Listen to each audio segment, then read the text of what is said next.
Hello everybody, welcome to Texas Longhouse Mead. My name is Carlos. In this episode we're going to talk about the basic and common key terms associated with making mead.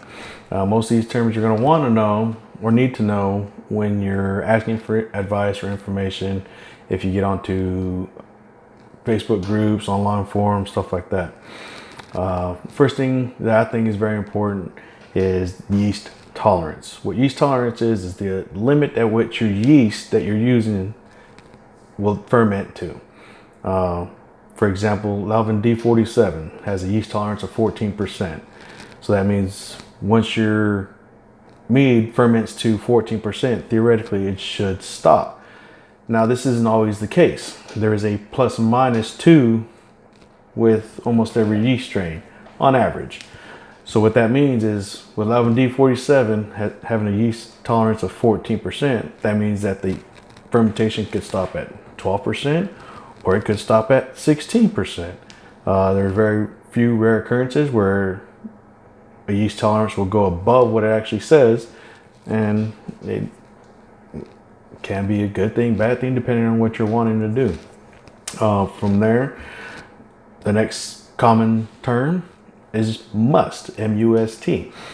What a must is your water, your yeast, and your honey all mixed together, aerated out, ready to ferment. You can also throw other stuff into your must, like your flavorings, your fruits, flowers, like hibiscus flower, tannins, teas, other stuff like that. That's just basically conditioning or getting your mead to head in the direction that you're wanting it to. Next from must is gravity.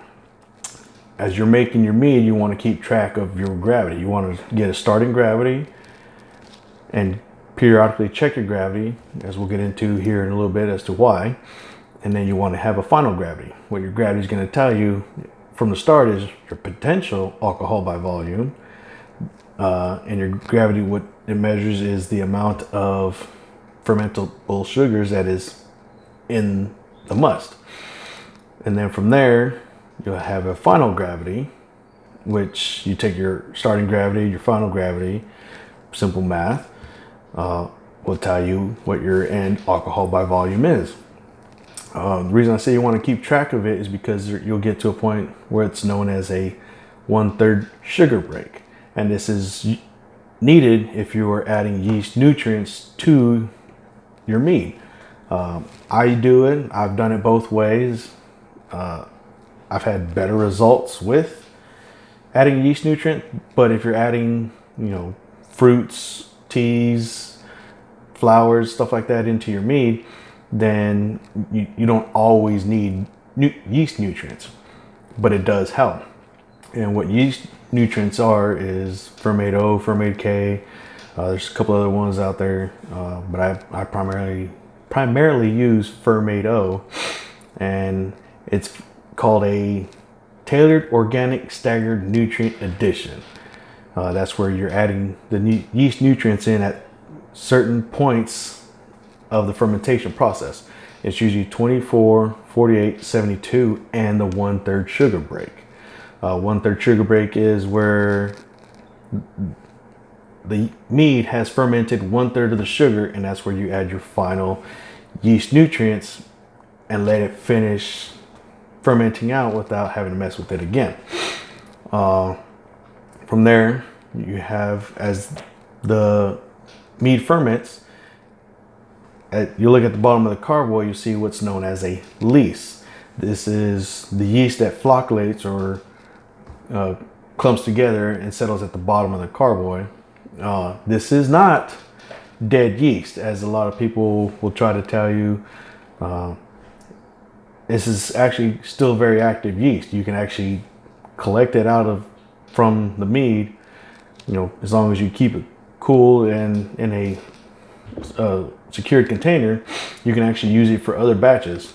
I don't do this. Yeast is very cheap. It's about 99 cents for a 5-gram packet of Lalvin yeast. And for me, it's very expendable, so I just use a new packet for each one. Some people actually like to keep their yeast and use it because it's already tailored for a specific type of mead. So they'll take a, let's say, an orange mead. Well, these yeast is used to making orange mead, so they'll reuse it for another orange mead later on. From there, one of the key things you're going to want to hear or know is hydrate. You're going to want to hydrate your yeast. There's several ways to do this. There's different theories on it. Some people will put it into a cup with water, mix it up, put it off to the side, and let it hydrate that way. Other people tell you have to hydrate your yeast by boiling water up to, like 108 degrees, 109 degrees, and then add Go Firm to it. Go Firm is a almost like a yeast starter, helps the yeast wake up a lot. I use it. I've noticed that the fermentation starts quicker, stronger, and actually progresses through very well as long as you're adding the yeast nutrients and stuff like that to it as well. You don't always have to. I've done it both ways, and I'll make videos showing you both ways, in the same video, doing it with Go Firm, heating water up, stuff like that, and do another one where we're just putting yeast in the water, let it wake up, put it in there, and get to work. Next thing is you're gonna want to oxygenate. This is very important when you're making mead. When you make your must, you want to oxygenate the must. Some people will use oxygen stones, basically like a little fish tank stone that they put in that helps oxygenate the water. Oxygen is very important for the beginning stages of making mead. I don't use oxygen stone. I just put the honey into the carboy, fill it up about halfway with water, shake it up. I even use the 3-gallon carboy back there. I'll fill it up with honey, do about quarter or half a gallon of water in there, shake it up, add another half a gallon, keep shaking it up. You get incorporating all the oxygen into your must to help develop a yeast colony and give them something. It's just like you need oxygen, so does your mead. Now there's a certain point where you don't want to introduce oxygen because you can actually convert your mead from mead to vinegar. It's hard, not hard, it can be done, but it does take some effort to actually get it to convert into vinegar. But then you do get into oxygen. Oh man, I can't even say the word today. Anyways, oxidation, there you go. Get oxidation in your mead where it can change some of your flavors, can actually change the whole profile of your mead. Anyways, once you oxygenate your must, get your gravity reading, hydrate your yeast and everything like that, get everything going. As soon as you put your airlock on it and set it down and say, good luck, you're now in primary fermentation. Primary fermentation can last anywhere from 2 weeks to, depending if you provide yeast nutrients, if you have a stuck fermentation, there's a bunch of other variables, but on a typical primary fermentations anywhere from 2 weeks to 6 weeks, depending on your batch size and other variables into it. From your primary fermentation, once you rack everything off of your lees and move it in either into a secondary container or fill it up into a water jug, clean your carboy, put it back into it, then you're going from primary fermentation into secondary fermentation. Now, secondary fermentation can be misconstrued as, because it's not always a fermentation. It's sitting there, aging basically. Now, Brian from City Standing calls it conditioning. Now, I do agree with this, but however, there's a fine line between conditioning and secondary fermentation. A lot of people like to put their fruits and stuff like that to flavor their meads into secondary fermentation. Now, if the yeast has not met its alcohol tolerance and you add fruits to it, but all the honey sugars have been fermented out, the sugars from the fruit will actually restart your fermentation. Now you can get into a secondary fermentation from that. But if you stabilize your secondary fermentation, which is where you're adding potassium metabisulfate and potassium sorbate, then it should not get into a secondary fermentation. It should just be conditioning. Now with stabilize, which is the next key term, like I said, you're adding potassium metabisulfate, potassium sorbate. Some people will say this is killing the yeast. It's really not. What potassium sorbate prevents yeast from eating additional sugars. And potassium metabisulfite stops colony growth. So combining these two, you stop the colony from growing and you stop the yeast from eating sugars. This should stop fermentation, but it does not kill your yeast. A lot of people want to get to a certain ABV, alcohol by volume. I like on average 12%. So D47 gets to 14. I'll put enough sugars in there to get to 12%. And once it's done fermenting, I'll stabilize it and then go into what's known as back sweetening. And this is where you can add additional sugar, additional honey to sweeten the mead to give it a little bit of a sweeter flavor profile as opposed to having a dry mead. Once you back sweeten, you want to leave it out under airlock just in case when you stabilized it did not stabilize it completely, and next you know you're gonna have re-fermentation.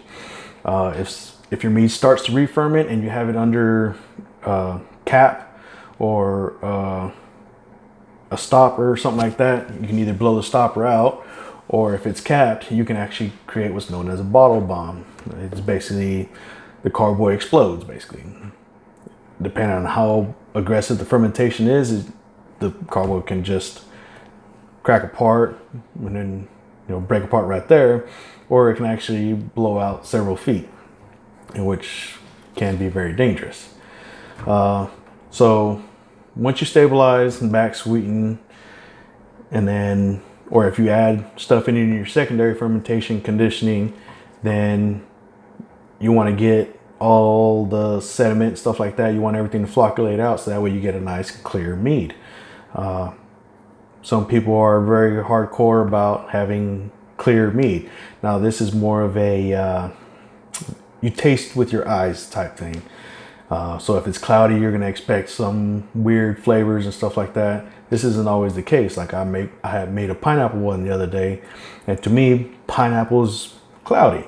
So if you tell people, hey, this is pineapple, or they see a little bit of cloudiness or whatever, okay, then okay, there's a pineapple flavor. But if you tell them, hey, this is apple juice mead, which is known as a sizer, apple juice is clear. So then you're gonna want it to be clear. But anyways, if you want it to flocculate out, you want to get all the sediment, all the floating stuff out of it, and you do what's called cold crashing. Some people will try to use cold crashing to stop fermentation. This is very tricky. I've been experimenting with this because people say, oh, you shouldn't do that, or you can't do that, or stuff like that. We'll get into that other stuff. I'll make a video on my experiment. I'm not telling you to do it, but it's my experimentation. I'm testing new ways out on how to slow down, stop fermentation, stabilize, because I want to get it to a certain point, but adding so much sugar so that way it's still residual sweet. It's a whole process, science. From there, you hear things like tannins and fusels, nitrogen demand. Tannins and fusels is basically, tannins is like a mouthfeel. When you get dry wines and stuff like that, you get a mouthfeel. Tannins gives you something that your mouth can actually, okay, yeah, there it is.